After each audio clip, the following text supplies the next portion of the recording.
अब ट्विटर चलाने के भी पैसे देने पड़ सकते हैं, ऐसा ट्विटर के नए मालिक इलॉन मस्क ने ट्वीट करके कहा है। लेकिन ये पैसे आम लोगों को, आम यूजर्स को ट्विटर चलाने के लिए नहीं देने होंगे, बल्कि जो कमर्शियल यूजर्स हैं और उसके अलावा जो सरकारी यूजर्स हैं उन्हें ट्वीट करने के कुछ ना कुछ पैसे देने पड़ सकते हैं, ऐसा इलॉन मस्क ने कहा है।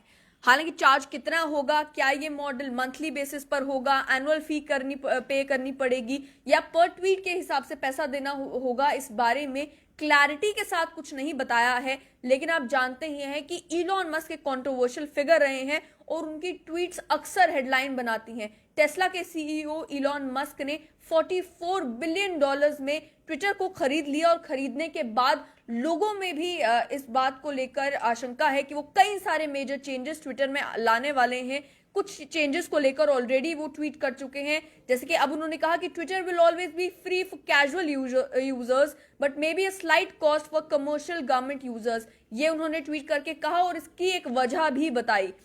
इस ट्वीट के का रैशनल बताते हुए उन्होंने ये कहा कि फ्री मेसन जो ट्विटर की तरह ही एक कंपनी है, ultimately the downfall of the free mason was giving away the stone cutting services for nothing, यानी कि फ्री मेसन का डिक्लाइन इसी वजह से हुआ क्योंकि वो प्रीमियम सर्विसेज प्रोवाइड करते थे लेकिन उसके लिए कुछ भी चार्ज नहीं करते थे। तो उन्होंने कहा कि हालांकि ट्विटर आम लोगों के लिए हमेशा मुफ्त रहेगा, लेकिन अपनी सर्विसेज प्रोवाइड करने के लिए कमर्शियल यूजर्स को और गवर्नमेंट यूजर्स को फी देनी पड़ सकती है। इसके साथ साथ में पे टू पोस्ट पॉलिसी भी ट्विटर इंप्लीमेंट कर सकता है। अगर करता है तो पहली ऐसी सोशल मीडिया कंपनी बनेगी जो कि ट्वीट करने के या अपना कंटेंट शेयर करने के पैसे जो है वो लेगा।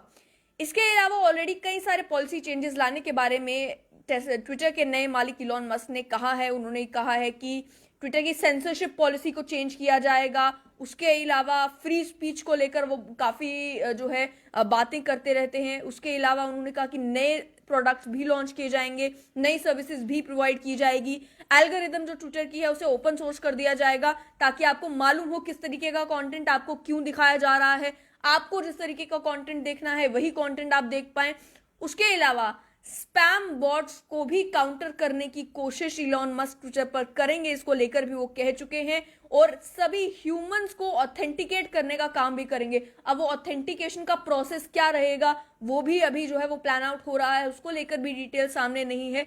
लेकिन इलॉन मस्क का ये कहना है कि ट्विटर का काफी ज्यादा पोटेंशियल है और मैं I look forward to working with this company, ताकि हम देख सके कि कितना पोटेंशियल इसका अनलीश कर सकते हैं। एंटायर टाइमलाइन की ओर देखा जाए तो अटकलें पहले भी लग रही थी कि इलॉन मस्क ने जो है एक ऑफर दिया है ट्विटर को कि वो ट्विटर खरीदेंगे, लेकिन उसको लेकर अभी तक कोई रिस्पांस नहीं आया था। लेकिन कुछ देर पहले 44 बिलियन की डील करते हुए अप्रैल 25 को ट्विटर ने इलॉन मस्क का ऑफर एक्सेप्ट किया और इलॉन मस्क ने ट्विटर को ओवरटेक कर लिया। इलॉन मस्क ने ट्विटर के साथ जो डील साइन की है, खबरों का ये भी कहना है कि 1 बिलियन की टर्मिनेशन फी है बोथ साइड पर, यानी कि कोई भी अगर कॉन्ट्रैक्ट से पीछे हटता है, एक्विजिशन से पीछे हटता है तो उसे 1 बिलियन की टर्मिनेशन फी पे करनी पड़ेगी। ऑलरेडी कई सारे चेंजेस लाने के बारे में बात की जा रही है, लेकिन अगर ट्विटर ब्लू की बात की जाए जो कि premium service Twitter already provide करता है, जिसमें ट्विटर ब्लू प्रीमियम में बिना एड्स के आप ट्विटर को इस्तेमाल कर सकते हैं और कुछ स्पेसिफिक कंटेंट जो रिस्ट्रिक्टेड होता है उसे भी आप एक्सेस कर सकते हैं।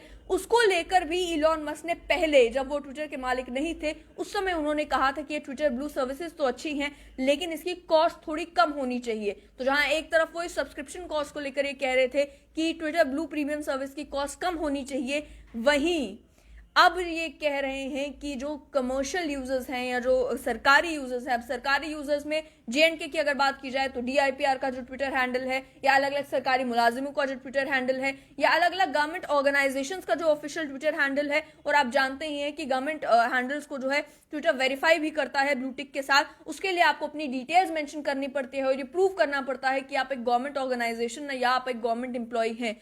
इस मामले में ट्विटर को जानकारी तो पूरी है कि कौन कौन गवर्नमेंट ऑर्गेनाइजेशंस है, क्योंकि वो खुद ही अपनी ये डिटेल्स ट्विटर के साथ फर्निश करते हैं।